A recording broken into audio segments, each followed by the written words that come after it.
inner critic is that nagging voice in your head that constantly judges, criticizes, and doubts you. It whispers, you're not good enough or you'll never succeed. Well, hello everybody, and welcome to this incredible opportunity to finally figure out why you keep struggling with weight loss and why it's such a problem. So I'm so thrilled that you're here. You're seeing that weight loss can never be solved from just some prescription, and because we all know how to lose weight. And me, obviously, well, not obvious, but I'm a weight loss coach, and I'm what I call a nonconformist weight loss coach. So one of the best ways that we can create permanent change is to change your story. So oh dear, I just lost my whole thing. Okay, well, that's fine. I can find it. Lost and found. We're playing Lost and Found with my presentation. There we go. I found it. Okay. So tell me in the Q&A, what have been your biggest struggles with weight loss? So when I say I'm a nonconformist weight loss coach, what that means is I will not be telling you the stereotypical things that you need to do to lose weight. Okay? I'm not going to tell you to count calories. I'm not going to tell you to track steps. I'm not going to give you a math formula, because we're not math. We're not a formula. We are dynamic human beings who have emotions and who have complex, we have our history. So I want to hear from you of what have been your biggest struggles with weight loss. Now that might be a lot to type into the Q&A. So I'm gonna ask a different question, a different way that might be easier. Is what have been your typical weight loss strategies? What have been the things that you've done in the past? So I'm looking at the Q&A. I don't find it. Oh, here we go. Q&A. No one is in there yet. So I would love you to put it in there. What have you tried? Weight Watchers, keto, Whole30, Mediterranean diet. I'd love to hear it.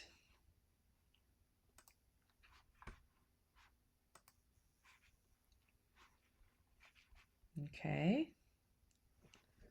All right.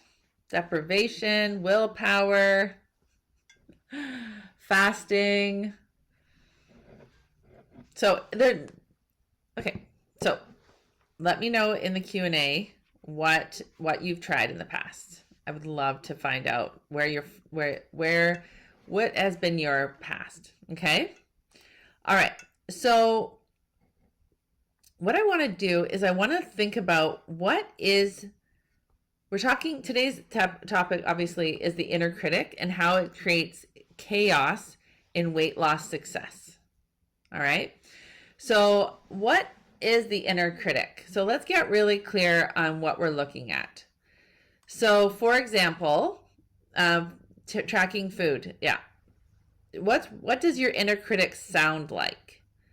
So if I've missed some, please put them in the Q&A. What does your inner critic sound like? So what's wrong with you? When are you ever going to learn? By this age, you are still screwing up. I can't believe you have let yourself go like this. Or your mother would roll over in her grave if she saw you like this. Or I am so embarrassed. How about this one? You should be ashamed of yourself. So of these inner critic, can you put in the chat, do you relate to these? Is this happening for you? And if not, what are some other ones that I might have missed? Are there other things that you say to yourself? Not again. Here we go again. This is so terrible. You should be ashamed of yourself. Yeah. How does that feel? Even me saying the words feels so icky, feels so awful. Now, even putting this picture up, I don't even want to put this picture up, but I, this is how I feel inside we look when we start talking to ourselves this way. So this is the definition of the inner critic. So the inner critic is that nagging voice in your head that constantly judges, criticizes, and doubts you. It whispers and sometimes yells, "You're not good enough," or "You'll never succeed." Now, the problem with this is it is actually happening probably on, most likely on autoplay. So it just is always happening. What's wrong with you? Here we go again. When are you ever going to learn? Enough is enough. This is ridiculous. Okay? So it's just always happening. It's kind of like when you go to the mall and you hear the music in the background or the elevator music. You know it's there. Sometimes you sing along. Sometimes you ignore it. Okay? So let's think about, where does this inner critic come from? So if you were to guess, what would it be? So we have several different areas. The one is it stems from childhood experiences. So I want you to think about, what were the things that you heard your parents say? What were the things that you heard your teachers say?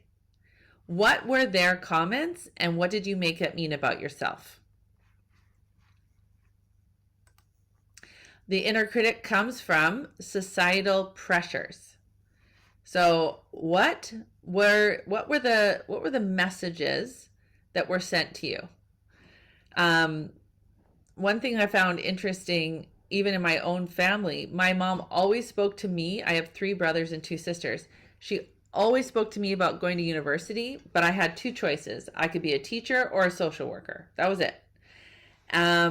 But talking to my siblings, my sisters were never, my mom never talked to them about going to university. So it's interesting about societal pressures of, growing up. Do you want to be a doctor? Or like, what were your expectations put upon you? Another one is internalized message from parents, teachers, or peers. So what were the things that your mom said to you? What were the things your dad said, your teachers? What were the things that your friends, what comments did they make about you, your body, about how smart you were or not smart? When you got a report card, what did all of that do for you? Okay? So I'm curious, why? So it's bad, right? And you would never if anyone spoke to your granddaughter or your daughter or even a neighborhood child, if they said things like, "What's wrong with you? You're such a failure. When are you ever going to learn?" You would speak up as a loving, responsible adult and say, "Hey, don't speak to that person that way." So I'm curious of, why do you let yourself speak to yourself that way? So I'm going to give you a moment. Just want you to really think about that. Why do you let yourself speak to yourself that way?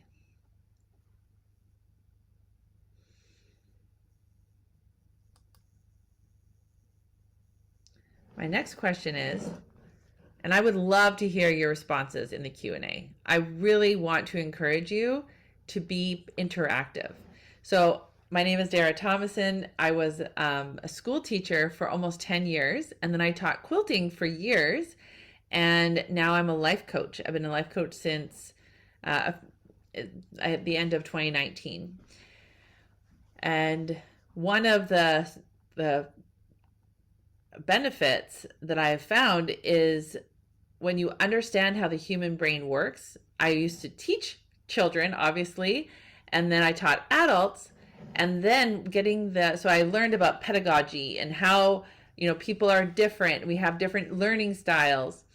But now, being a life coach, I understand how the brain and the body work even more together. And so my recommendation during this training is to, first of all, just thank yourself for being here. because even just being here in a different, even though you're not on the screen, your nervous system is saying there could be danger here. You could be hearing things that you might not want to hear. Okay. So your lower brain is always scanning for danger 5 times more than our higher brain, right? That is its job. So I want you to just know, first of all, way to be here. That's awesome. Second of all, if your brain is having some resistance, say, it's okay, brain. No one can see me.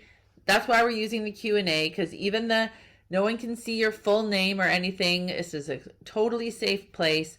And I am just so thrilled that I'm here to learn more information. Because if diets worked, then that would have worked years ago. If negative self-talk and being an inner critic worked, it would have worked years and years ago. It doesn't work. And we know it doesn't work because we keep going back to eating food. We keep going back to buffering. Maybe we're spending more time on our phone than we want to because it is so uncomfortable in our brain that we don't want to be in our brain. So we're doing buffering activities like eating, scrolling, people pleasing, all of those unhealthy coping strategies because our brain feels like a battlefield. So we would stick up for our grandchild or someone we loved and say, hey, you can't talk to her or him that way.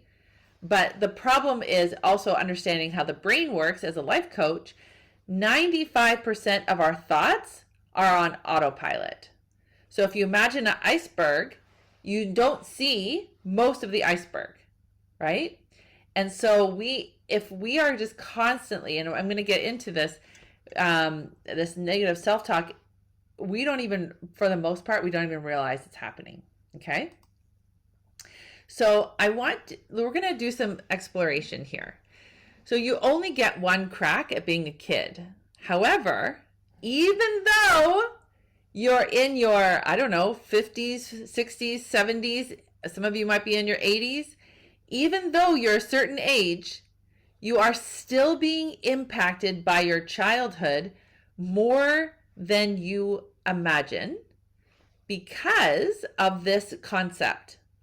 So we needed to belong to our family or whoever was raising us. Okay. That was vitally important. Those people gave us our basic needs.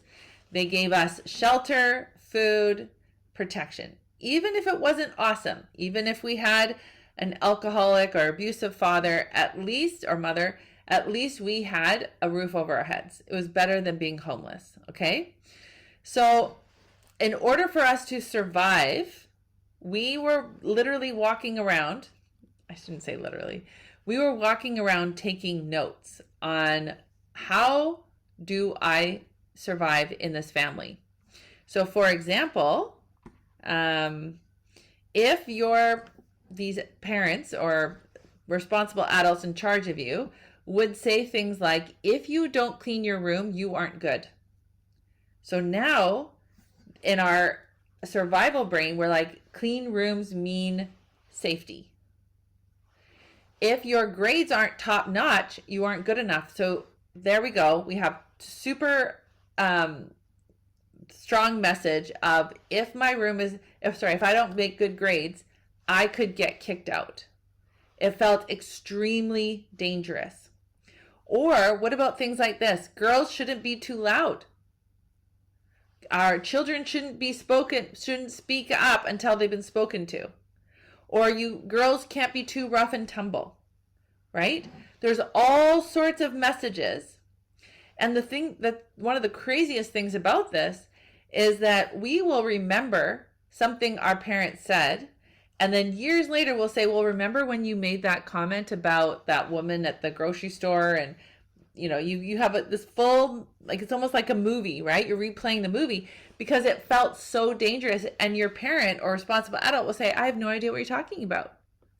I never said that. That never happened. And you're like, actually it did. Because we needed to create boundaries and rules to survive. And they became so automatic that you don't even think about it anymore, because a thought enough times becomes a belief. So if you kept hearing, in order to be a good person, you have to have a clean room or to have straight A's, you don't even think twice about it anymore. You're like, no, that's just how it is. And I clearly remember going to this, we went to our family friends, and they were very high regarded. My parents just thought they were amazing people, and their house was very messy. And I still remember walking into her house. I was probably 9 or 10, thinking, how do my parents think these are good people if their house is messy? Because messy people aren't good people. That is how much I internalized that cleanliness is next to godliness, right? If you aren't clean, you aren't godly. Interesting. Okay. So the reason why this is really important is that you have this rule book that you have written unconsciously. And you've been living by this rule book unconsciously for a long time. That's why you eat when you aren't hungry. You say yes to others when you really want to say no. You feel guilty when you do things for yourself. You never feel good enough no matter how hard you try. Now, if you can relate to this, put yes in the comments.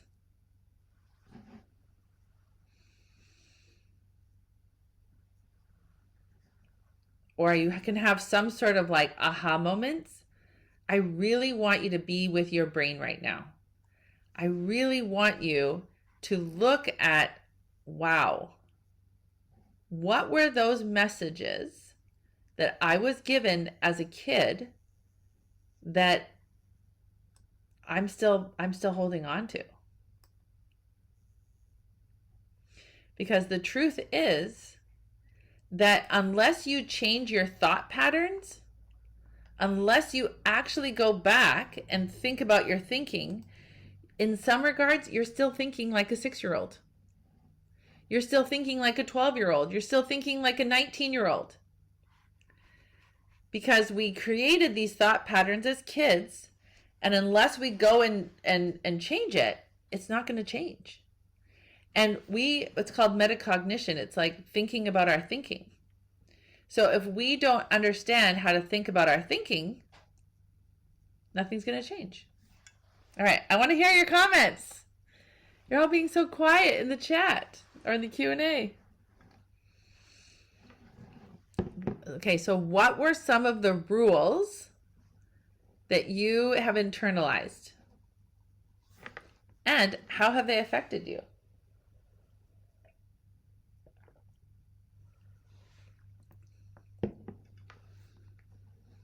Maybe I need to be more specific. So what were the rules about being thin? What were the comments you heard your parents say, or responsible adults, about body shape, body size? Even about money. Did your parents say negative things about people with money? Right?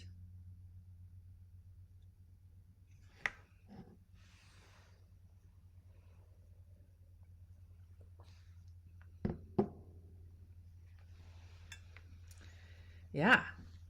So the more that we can slow down and really understand what's happening in our brain, the more effective we're going to be at changing it. Because if this is just constant, this inner critic, you've been following this rule book forever. Imagine it, even something so simple as when you go to a new city, it takes a lot of work to drive around, right? You get really exhausted because you're having to pay attention to all the different signs. What am I going to turn? When am I supposed to turn? And then versus driving home, you know how to drive home. You can, obviously you don't get to drive home with your eyes closed, but you don't want to, you don't have to think very much about driving home because it's just so automatic. So this webinar is a really good way of bringing your attention to unhealthy automatic thinking. Okay. So I have some pictures here of these beautiful women. But I'm curious, if I had a picture of you in here, would you be criticizing yourself? Would you say things like, oh, why did that one hair go that way? Or, oh, look at those wrinkles. Or why are my cheeks so chubby? Or, oh, look how yellow my teeth are. Or I wish my teeth were straighter. So how many times do you look at a picture of yourself, and how often do you say things that are nice or things that are really mean? So out of 1 to 10, how often are you saying things that are mean and things that are nice? Put it in the chat or the Q&A. 1 being I'm really mean to myself, and 10 being that doesn't happen at all.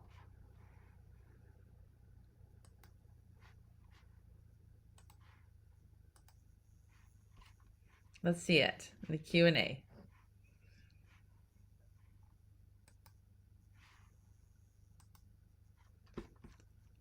For some reason, there is not a lot of Q&A, and I don't know why. Can everyone hear me okay?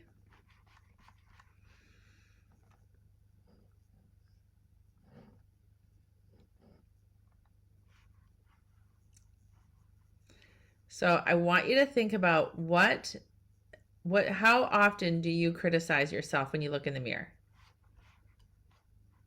How often does it happen? Often, not very often, hardly ever, always.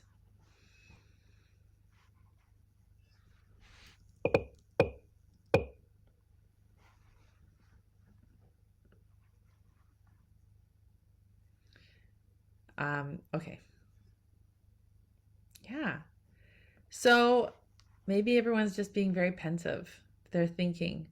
And I'm grateful that you're here. I'm grateful that you're thinking and you're pondering. So I'm curious of why do you think you criticize yourself? Where do you think that comes from? And it's okay. You don't have to answer everything. But I do really want to encourage you to be interactive here. I do not want you to be scrolling. I do not want you to be distracting yourself. I really want for your brain to be focused, because sometimes my kids will want to eat candy before dinner, and I say to them, the candy is not going to get you the nutrients, obviously. So let's focus on the things that are the most important, first things first. Okay. So let's look at how your inner critic sabotages you. So how many of us are emotional eaters? So we use food to cope with negative emotions, even positive emotions. Like, how many of us are celebrate, we have to eat a bunch of sugar, right? Like stress, sadness, anxiety, that can derail your efforts. What about procrastination? So you're putting off exercise or healthy meal planning due to feeling overwhelmed or inadequate, leads to inaction. So how many of us do that? And then the negative self-talk. So believing you are incapable of achieving your weight loss goals leads to discouragement and giving up on your journey. So let's look at the shame cycle. So just like this picture here, this little girl, she's constantly walking around taking these notes of what makes me acceptable with my responsible adults. So if my responsible adults say that you need to have perfect grades, and if you don't, then you feel at risk, your safety, like it literally feels like danger. Like you will be rejected. You will be kicked out. You will be left alone by yourself in the woods, right? Unprotected. So let's look at this shame cycle. So you have the thought, I need to belong, which is a survival instinct. Okay. Then in order for you to belong, you need others' approval. So because you need to belong, you need other people's approval. So what you're doing is you're constantly checking external validation. So our school system, it tells us if you're good enough or not with your grades. And so it doesn't account for learning differences. It doesn't account for whatever kind of teacher you have, because they now have the rules. And our weight loss industry, right? The magazines that are there, all of the Instagrams, the Pinterest, everything. It's like you have to look a certain way. Your house has to look a certain way. Your car that you drive, the kind of vacations that you take, the type of husband or partner, the kinds of what you do in your free time, your accomplishments, right? Those are all a checklist to say, someone else to tell you if you're good enough or not. So if that number on the scale goes up, that means your self-worth, your belonging, your approval, it goes down. Okay? And the problem is, this is all happening subconsciously. You're not even aware of it. So the pressure is constantly building. You don't even realize it. Okay? Because intellectually, you know, oh no, my value. But this is a rule book that you've been following for so long. So now what happens, the next part of the cycle is you never learn to value your own opinion. You never say, well, I got to check with me because I'm the CEO of me. You've been trained for a long time you haven't switched to that adult thinking. Then the problem is you never belong to yourself. So now you're belonging to a society. You're belonging to everyone else's approval. No wonder you're exhausted. And because this shame cycle of I'm never good enough just keeps going and going, it's so exhausting, then you just keep turning to food, because food is fuel. And not only you're not turning to salad or chicken breast or green beans, you're turning to chocolate chips or Coke or like as in pop or candies or chocolate, whatever that quick fix, the ice cream, like it's going to give you that.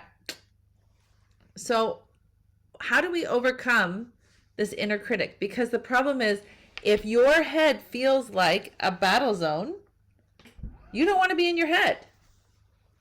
You want to distract yourself. You want to get out of there. And it feels like, okay, how do I do this?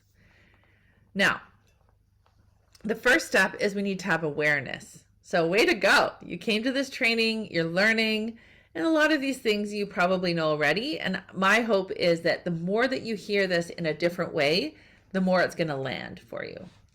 So we have to start recognizing, oh, wait a minute.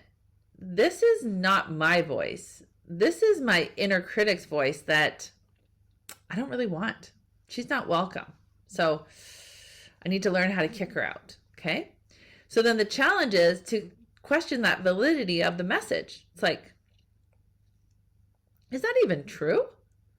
Like, if I gained 5 pounds, I'm not good enough anymore?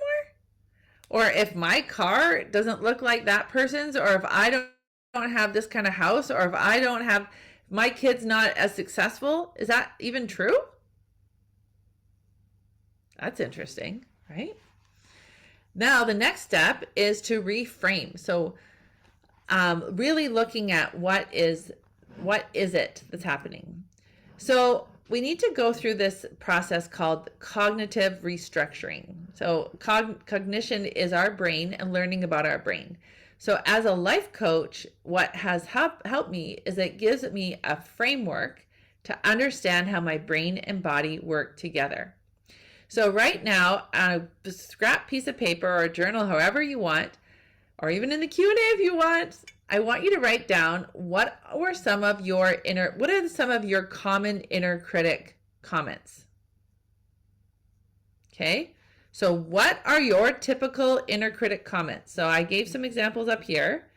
What's wrong with you? When are you ever going to learn? By this age, you're still screwing up. Or by this age, I can't believe you have let yourself go. Your mother would roll in her grave. I'm so embarrassed when I look in the mirror. You should be ashamed of yourself. What is your own flavor of your inner critic? Okay, so write those down. And now I want you to start challenging those thoughts. So is it true? Are you a failure? Are you an embarrassment? Are you, should you be ashamed of yourself? Or how does it make sense that you're still struggling with this or that? Okay. So I'm going to teach you a strategy that can be really helpful. The first thing we need to do is accept that this is actually what's happening. Denial ain't the river in Egypt. Remember that expression? It's when you see people who are in total denial and you think, it's so obvious. Why aren't you doing this, right? But we think, just like when little kids play hide and seek and they're sitting on the couch in plain view and they have their hands like this, they say, oh, they can't find me. Because if they can't see you, then they just think you can't see them. That's not true. So the first thing we need to do, and just like in this activity, you are writing down those negative thoughts. So the more that you can find them, the better, right? Because you're like, that's my unique voice. That's my unique pattern. Because weight loss is not a one size fits all.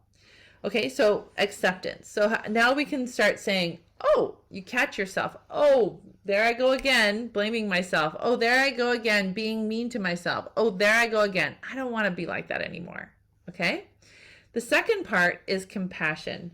There's an amazing TED Talk by Kristen Neff, Dr. Kristen Neff, on the power of compassion and how devastating self-esteem, this whole concept of self-esteem is. So there's lots and lots of resources on how do you start showing self-kindness. Same thing with children. Would you talk to yourself the way that you talk to those children? And why wouldn't you talk to them, right? Why wouldn't you be compassionate? Why wouldn't you? And what are the benefits of berating and belittling? There is none, okay? So that was back in the day when, and we didn't get great results from that. So we're learning. The third step is to make an everyday action plan. So the more that you can say, oh, I see what's happening. I'm going to show myself kindness, but now I'm going to have a plan, because a plan creates confidence. So I have a lot of, my boys play a lot of basketball. And in fact, I'm going to a game tonight. And what happens is the coach, things aren't going well on the court. The coach will call for a timeout.